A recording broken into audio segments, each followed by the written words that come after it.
up, we're going to serve up a little celebrity snack, and for details, producer Chris, break it all down for us. Hey guys, this morning I'm going to take you back to the wild, wild west, and I'll tell you why, because we are talking about the Yellowstone universe. Specifically, we're talking about the Dutton family. So, fans of the Paramount series know that this is must-see TV. The original, starring Kevin Costner, Cole Hauser, and Wes Bentley, just wrapped up season 5 this past Sunday. The second prequel just premiered in December. You're looking at that there. This one is called 1923. It stars Harrison Ford and Helen Mirren. The other prequel was 1883. That one starred Tim McGraw, Faith Hill, and Isabel May. So if you haven't watched any of these shows, it's okay if you're confused about how all of the characters are connected. If you have watched the show, it's still okay if you're confused about how the characters are connected, because even the stars of the show admit they have a hard time following along. James Badge Dale, who plays John Dutton the First on 1923, told The Hollywood Reporter, quote, "This was a running joke. Harrison and I would be like, I think we're related? I don't really know. We all need a flowchart." Now, speaking of flowcharts, only Yellowstone Cinematic Universe creator Taylor Sheridan really knows all the branches of the Dutton family, but internet fans have managed to put together a pretty good representation, and for that, we're going to turn to our resident Yellowstone expert, the one and only Holly Morris. Take it away. If I only would have known, Chris, I would have worn my hat and boots today. But okay, here, track with me. And it is a little bit hard when you have like an original series, and then there's a prequel, then there's a sequel to the prequel, but the sequel is really a prequel to the original series. Did you follow that? All right, here we go. We got 4 generations of Duttons. That's what you really got to track with. If we go up here, let's go up to the beginning. So here you go. Harrison Ford is Jacob Dutton, and then you have Tim McGraw as James Dutton, right? Tim McGraw, this was 1883, so they were brothers, but then James Dutton was married to Margaret Dutton. This is Faith Hill, right? They had kids. They had 3 kids, but you really only need to be concerned with John Dutton. Now, John Dutton, really, this is really wrong, because when you're the first, there's no John Dutton the first. You're just John Dutton. But anyway, John Dutton, okay, he marries Emma Dutton. They have Jack Dutton. Jack Dutton marries Elizabeth Dutton, and we go down here to John Dutton the second. Now, I will say he can only be a junior if his middle name is exactly the same as the first one, but we don't know his middle name, so we'll just go with John Dutton II. Okay, so then this is where it really all comes together. John Dutton II has an unnamed wife, but he does have kids, one of which is John Dutton III. That is Kevin Costner, who kicked it all off with the original Yellowstone series.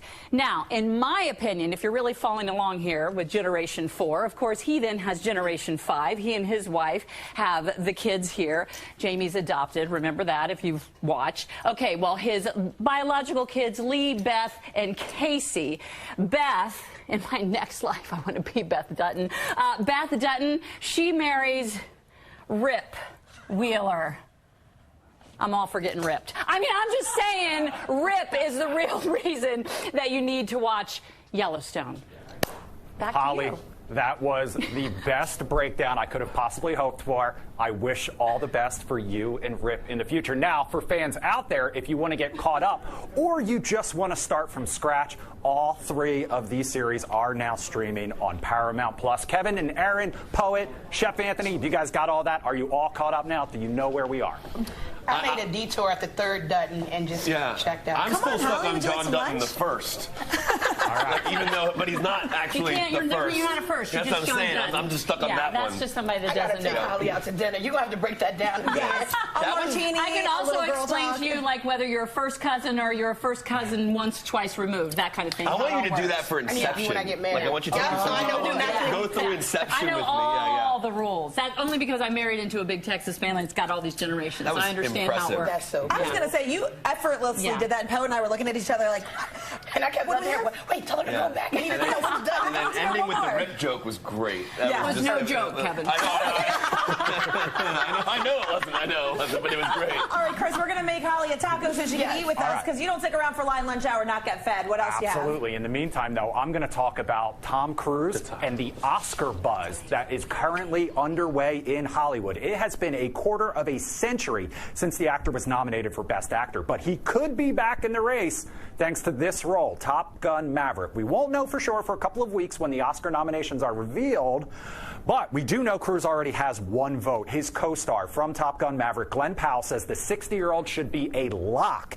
He says to Yahoo Entertainment, I think Tom deserves a Best Actor nomination for sure. I watched Tom deliver a completely authentic, heartbreaking, and layered performance in that movie. In addition to that, he was producing, coaching all the other actors how to act in planes, sleeping in the editing room. If this guy does it all, if there's one person that deserves his due on the movie, it's Tom, and I really hope the Academy sees that. The movie is impressive on so many levels, but it all starts and ends with Tom. Kevin, Tom has 3 nominations total. He has 0 wins. He did get overlooked by the Golden Globes. Do you like an Oscar nomination for Tom Cruise? Is this his year, do you think? 100% he deserves one. I also think that Tom Cruise, I think Tom Cruise is actually an underrated actor. And I say that because he's so famous, kind of like Brad Pitt, where they're so famous and there's so much in the news that you actually forget their skill. And the craft behind what they do. And Cruise, if you go back to like Born on the 4th of July, going through like Jerry Maguire,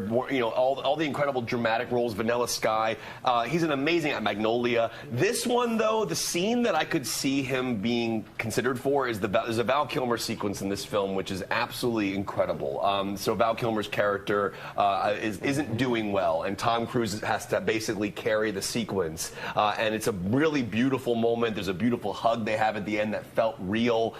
Cruise just really makes movies because he understands that audiences deserve true and accurate immersion in their movie tickets and what they're buying. And I think Cruise is one of the people that really puts his life on the line for our entertainment. He's the reason that you go, oh, I'm going to leave my house today and spend $15 to $20 to watch and be happy that we spent that money. Right, because at the end of the day, when you watch Top Gun Maverick, speak for yourself.